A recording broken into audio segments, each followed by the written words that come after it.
said something very Dion-like, and I want your take on it. They're struggling. He's taken over a program that needs fixing up. Let's play Hugh Freeze. Kind of sounds like he's throwing his players under the bus. Let's play it. My ask is to stick with us through the growing pains and support our guys and efforts and our recruiting efforts because the results are going to come. We're not that far off, and hope the 25 recruiting class sees that and knows they have a chance to come in and immediately impact this program, just like the 24 class is currently doing.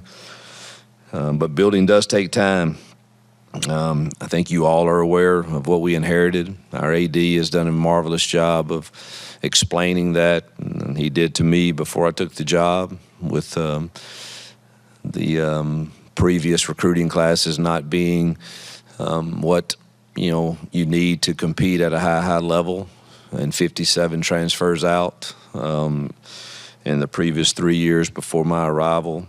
So building takes time, but our process, when complete, is going to make everyone very, very proud and to wear the orange and blue. People will hear that clip and say, Whitlock, you better blast Hugh Freeze the way you blasted Deion Sanders. Are they right? Yes.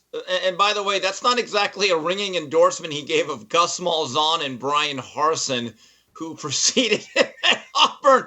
But Hugh, I hate that. Basically, the subtext of what he was saying was, hey, it ain't my fault. You guys were awful.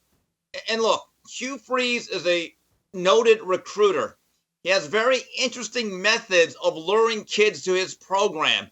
But with that said, it was his decision not to go after a high-profile quarterback that has basically led to the downfall of this year's Auburn team. Now, look, they played pretty well for about 54 minutes against a very good Oklahoma team before, again, the quarterback play exploded on them or imploded on them.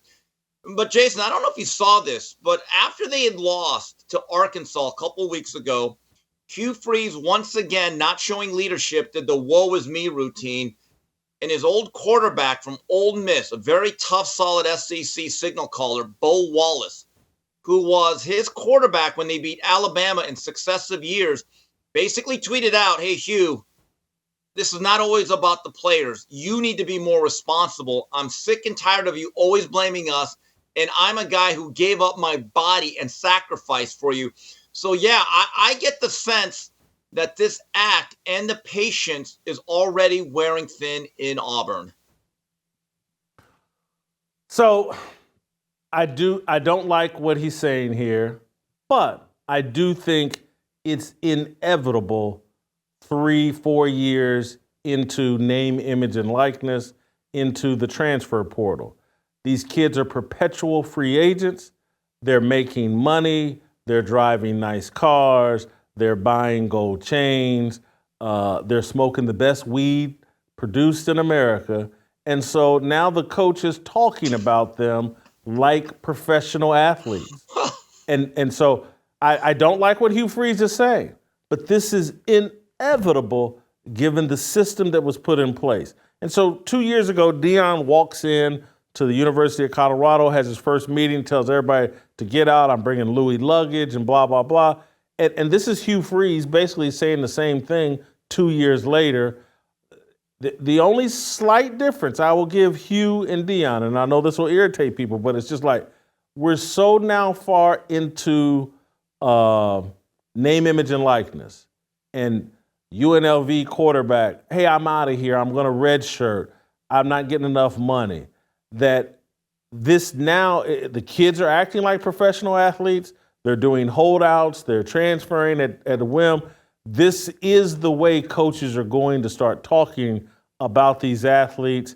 And it's like, remember a couple of weeks ago, Deion was talking about his son got criticized, and Deion went in about, there used to be a time when they didn't criticize college athletes and blah, blah, blah, and that's all changed. And I'll go back to what I was talking about with Pete Rose and the whole beginning of this. None of this is about the love of the game anymore for anybody playing or for anybody coaching. It's all about money. And so Now, this is the type of behavior you're going to get from coaches and players, and they're going to talk about any and everything. Hey, this guy's not good enough. What was left here, we're overpaying guys, and they're spoiled and entitled. This is what comes along with the money. So I don't like what Hugh Freeze is doing, but it's a byproduct of a system that we have adopted that leads to these types of conversations. And coaches say, if an NFL coach said the same thing, no one would bat an eye. Well, now that we're running college football and it's pay for play, should we bat an eye? No, but Jason, let me just say that I believe Hugh Freeze and Coach Deion Sanders said the same thing. Hugh Freeze just said it in a much more suburban way. And look, you can have an argument. What's worse? Hugh Freeze doing the woe is me in front of the whole media, or Deion telling those incumbent players, hey, I'm bringing in some new Louis. You guys are Samsonite. So, I mean, I don't know. It could be all about your perspective. But you're right. Look, college athletes at a certain level, and I mean the Division I level, ever since the days that I can remember college sports, okay? And I think the first event I really remember is the Magic Johnson-Larry Bird Final Four game. I believe that was in Albuquerque, New Mexico. They were pros, basically. I mean, there wasn't NIL, but they were treated like professionals, and there was scrutiny all throughout the 80s. There would be a lot of things that would happen. This whole notion that somehow that only NIL has spurred on this over-the-top coverage of those that we cover or those on the playing field is simply not true. But again, I want to go back to Hugh Freeze real quickly.